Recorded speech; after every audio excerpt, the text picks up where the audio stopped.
So everyone knows that I love catfish, and I think you can cook catfish so many different ways. And many of you have watched my video already on how I took two of the great Mid-South staples, barbecue and catfish, and merged them together and made a stuffed catfish dish.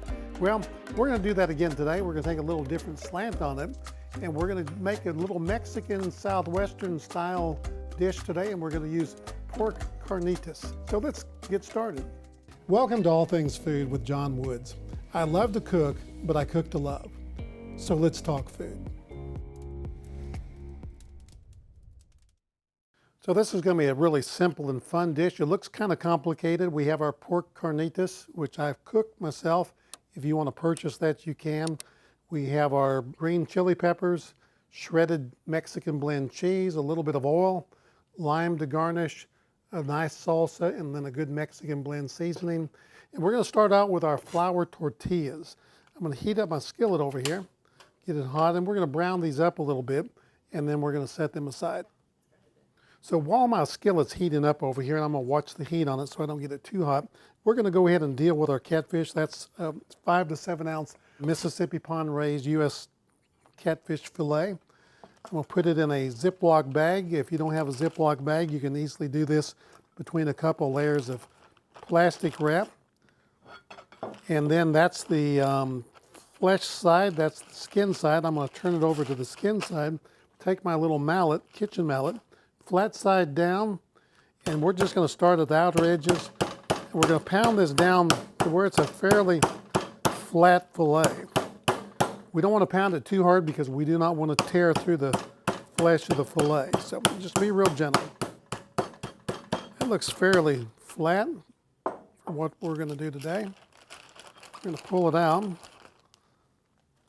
leave that side up, and let me go wash my hands first. We're going to season it up. I just bought some of this Mexican Fiesta blend at Walmart, and we can make our own seasoning, and I do have a video on how to make a really good Mexican seasoning blend that make your own, which I prefer to do that. So we're going to generously season the outside of this here, almost like we do our blackened fish. Pat that in real good. We're going to turn it over just a little bit on the inside, not too much. Now what we're going to do here is we're going to take our carnitas, place right in the middle of that catfish. Right down there toward the tail end of it actually. And I'm going to fold it over, the tail end folded over. I'm going to wrap it, press this in, I'm going to wrap it as tight as I can get it. Okay. Leave that a minute there, and we're going to heat up our tortillas. Let me go wash my hands again. So it looks like our skillet's good and hot. I'm going to put a little bit of oil in there. Not a lot, just a little bit. Swirl it around. Put my tortillas in there. And while they're in there, I'm going to turn them just like that. I learned that from a friend of mine that owns a Mexican restaurant, actually. And we're going to cook these until they start to blister a little bit, and then we're going to just set them aside. Just going to keep turning them like this. Be careful not to stick your fingers in the skillet. That's not good. See how they're beginning to blister? Now I'm going to turn them over.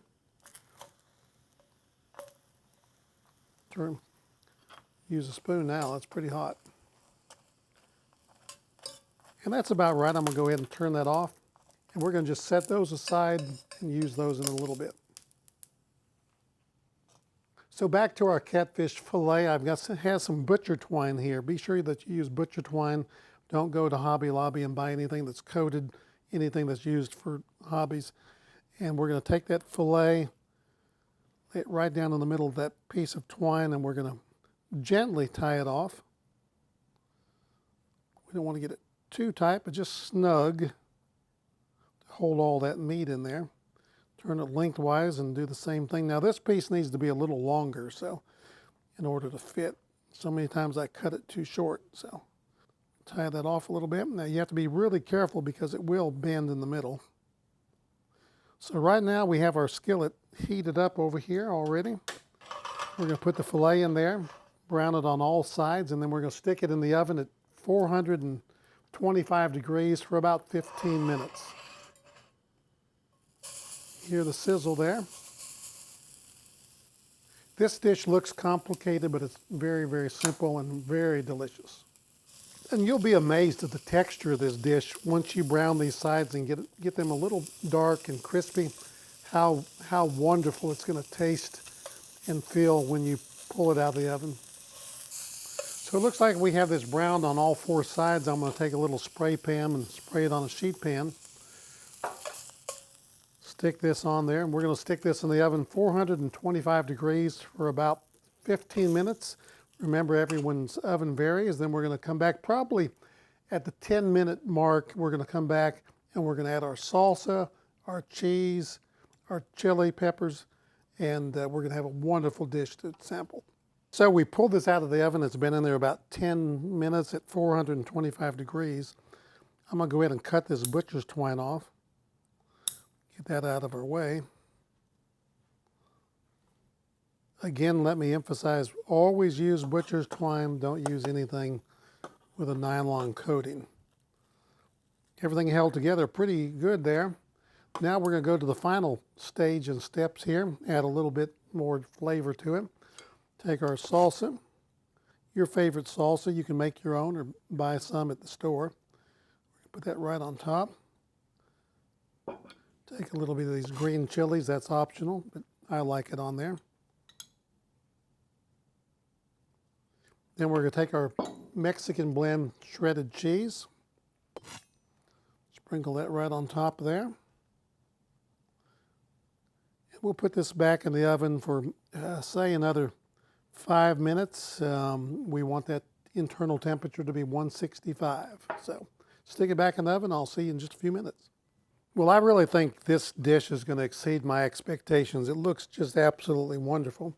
And before we dig into it, I want to get my little digital thermometer out here. Check that internal temperature. Usually you got to leave that in for about 15 seconds.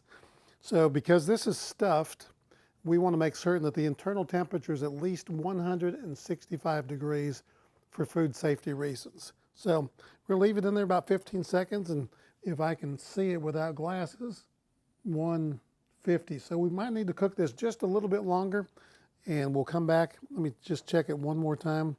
Make certain I have that thermometer in there properly. Actually, it's bumped up to 177, so that's a good point. I did not have the thermometer in all the way, so make certain that the probe is exactly right in the middle of whatever item you're checking the temperature on. So that was a good lesson to learn right there. So I think we're ready to plate this up. Always wash your thermometer, though, whenever you use it. Sanitize it, and I'll do that in just a bit.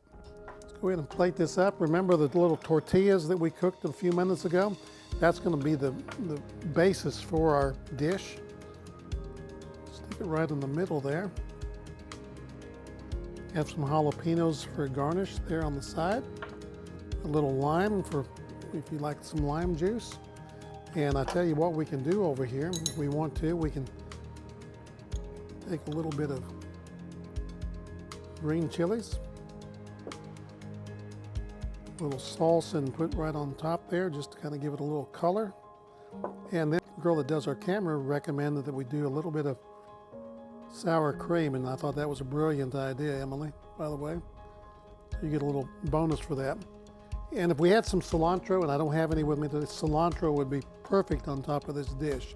So there you have it, this wonderful southwestern dish that we created, Carnitas stuffed catfish. If you don't make your own carnitas, go down to your local store, Mexican store, buy some, make this dish. You're absolutely going to love it. This is part of my series on 50 ways to love a catfish. I hope that you enjoyed this day. I hope you try this dish. Be sure to like us, subscribe to us, and tell all your friends.